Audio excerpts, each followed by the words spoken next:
Pemerintah harus hati-hati. Banyaknya pergerakan massa kemarin di seluruh Indonesia, serentak di banyak kota yang dimotori oleh mahasiswa bersama massa masyarakat. Saya pikir harus diperhitungkan secara matang eskalasi politiknya. Dan Jokowi jangan lagi main-main dan mencoba untuk terus bermain-main dengan demokrasi.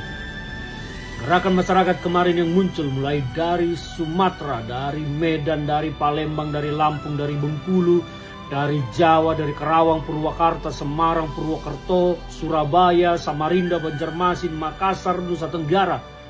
Itu adalah bukti konkret perlawanan masyarakat terhadap upaya-upaya mengakali hukum di negara ini demi melanggengkan dinasti politik Jokowi.